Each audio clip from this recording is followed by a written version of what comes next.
So I'm here on the 12th floor of the Merchandise Mart. We're inside, and this is where 1871 is. And standing with me is Kevin Willer, who's the CEO of the CEC, which is the nonprofit that is the umbrella over 1871. Great.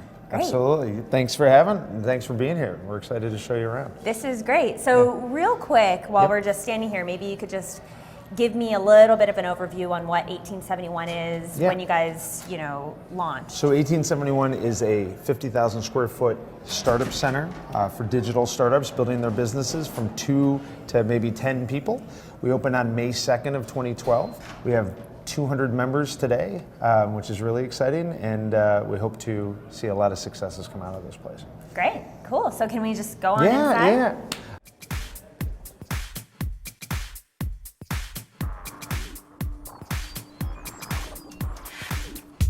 So this whole space in here is all shared co-working space. It's all open seating. So this is really like a cafe situation. This isn't assigned seating that people have here. Everyone just comes in and sits at a different spot all the time? Exactly, yeah.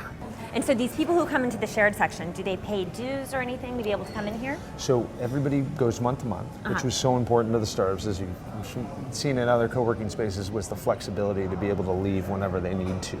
Right. The shared membership is $250 a person a month. The higher end reserve membership is $400 a person a month, and that's all in. We don't nickel and dime the startups. They really just pay once each month, and then that's it. Right. And then we're open 24/7, so they can be in here in the middle of the night. They can be here whenever. In fact, we have a nights and weekends package too for people who have day jobs. That's huge. That's pretty unusual, right? For a co-working space to really be open 24 hours, or where did you? I mean, some of them are, some of them aren't. We wanted to be cognizant of security, but we also wanted to make sure that people had access to the space whenever they needed, because this is their office, right? This is their place of work. And then we move into what is called our auditorium, but it's actually a dual-use space. Instead, during the day, this is shared co-working, so movable desks are set up each day. And then at about 4:30 every day, we fold them up, move them into a storage room back here, and we can bring out up to 250 seats. And so it's an auditorium by the evenings for tech talks or panel discussions, meetups, hackathons. And we also do a lot of press conferences here. Mayor Rahm Emanuel, Governor Quinn have done press conferences out here. We kind of are trying to make it the hub and kind of platform for announcements about what's going on in the startup community in Chicago. Right. And I'm seeing a Donkey Kong. Is that actually active, or is that just you for want the to play? You got to play at least one person. I don't even know. I guess it's Mario, right? I know what Mario. I'm playing Mario. All right, there it is. Oh, jeez. Jump. Jump. Look, and I'm totally losing my. All right. There you go. Nice. You got points. And now I have a hammer. I'm gonna hammer. This is a big perk. This is really nice. I could. Oh man. And I also wanted you to explain, where's the name 1871 come from? Yeah, so 1871 is a reference to the year 1871, which was, as Chicagoans will remember, it's the year of the Great Chicago Fire, but we of course didn't name the place after a fire. We named it after the story of that year really was the period of innovation and entrepreneurship that happened after the fire when the city was rebuilt. And 1871, this place is meant to represent the spirit of innovation and entrepreneurship that is happening in Chicago right now, building the next generation of companies here. So, and the URL was available too. So. That always helps. So in this room, there's 100 desks. It's our reserved desk section. There's 37 startup companies, and the hope is that the companies will leave eventually, right? We want them to move out at some point. So we think that'll happen in between 6 and 18 months. I mean, we're only 6 months old, so we've only had one company actually move out. We have 200 members. But we actually selected those out of 700 applications. We were really kind of surprised by the amount of demand. We thought there was some. But because we're a nonprofit, we got a lot of support from various places. We didn't want to actually pick the companies ourselves, so we have an independent committee of 9 entrepreneurs and technologists that actually vote on every application. Oh, wow. And is there a focus on companies who are absolutely going to stay here in Chicago? Yeah, absolutely. Yeah. And this is where, starting the Google office here, would love to have been in a place like this, but at the end of the day, this is not for regional sales offices, for companies that are based elsewhere. It's for Chicago-based startups that are building their companies here. And in fact, a couple of companies have moved here from other parts of the country. We're hoping this is a magnet for companies to stay in Chicago and others to maybe move here.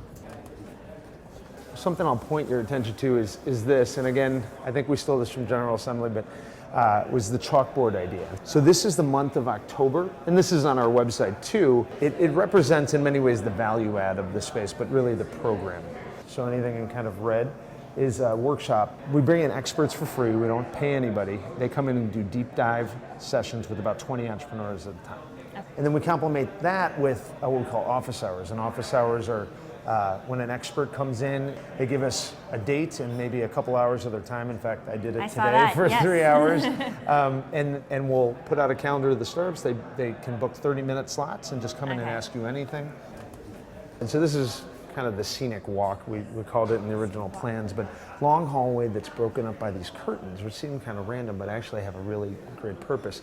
You can open them up or close them off each day, or during the day to create almost like little conference rooms or discussion areas. But now this is something very specific. So 1871 is not an incubator. Sometimes people call it an incubator, but it's not an incubator itself. It's a co-working space. It's a startup center. But this space is a space within the space for an incubator or an accelerator. And then down here in the corner, you'll see we have another accelerator program that started in September and goes till the end of the year. It's called Impact Engine. Okay. And Impact Engine is focused, whereas accelerates digital startups, but across a lot of different businesses. Impact Engine is focused on social entrepreneurship, so for-profit enterprises that have a social mission as well. Here we have 6 suites, and they're all the same size. And we thought originally this was going to be Sand Hill Road. So we were like, we're going to put all the venture firms in it. And we do have New World Ventures and Sandbox Industries, and then another venture fund in the back, the I2A fund, have offices here. But when we were building this project, when we were socializing it around Chicago, the university said, we want to be in there. And we said, what do you mean be in there? They said, well, we want an office or a place in there. So we ended up actually getting Northwestern University, University of Illinois, the entire system, the Illinois Institute of Technology, and the University of Chicago to have suites here. So they're long-term partners. So they own this space and they have their professors come in, their students come in, their entrepreneurship programs, their alumni. And then there's these 2 classrooms, and these we built out with a partner.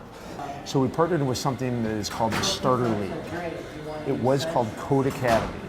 Not to be confused with Code Academy. Right. But it was started by 2 Northwestern graduates. They're 25 and 24. They have day classes, night classes, user design, mobile, all kinds of different things going on. A lot of the students that graduate from this can then go join the startups, right? Or start their own companies, or, so it's, again, bringing in all the pieces of the ecosystem. Nice.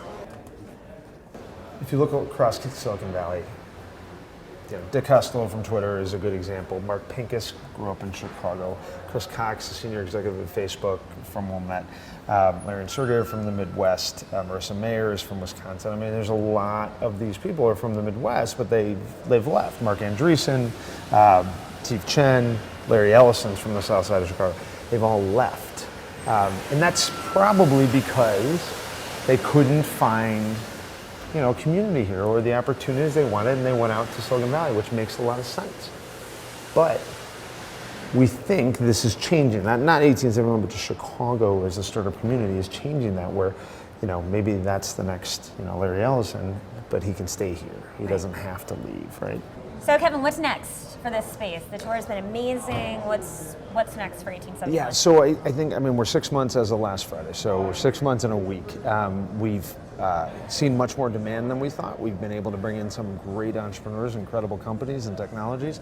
We have great partners. Everything seems to be going well so far, but the really only measure of success of this is our great companies moving out. And are they building and growing and hiring people and raising rounds of capital and all of that. So it's a little early to see that. We're starting to see some good signs, but that's what is next is let's keep providing great value to the startups so that they can grow and go on and get their own office nearby. And then hopefully we see continued steady flow of new startups coming in here. secondary goal of the place, we want to be a showcase for what's going on in the startup community in Chicago. And when people visit here from around the country, around the world, we want to have them over and show them what's going on and introduce them to the companies here and make sure that they're understanding that this is a great place to build companies and that we are a national player in this whole thing.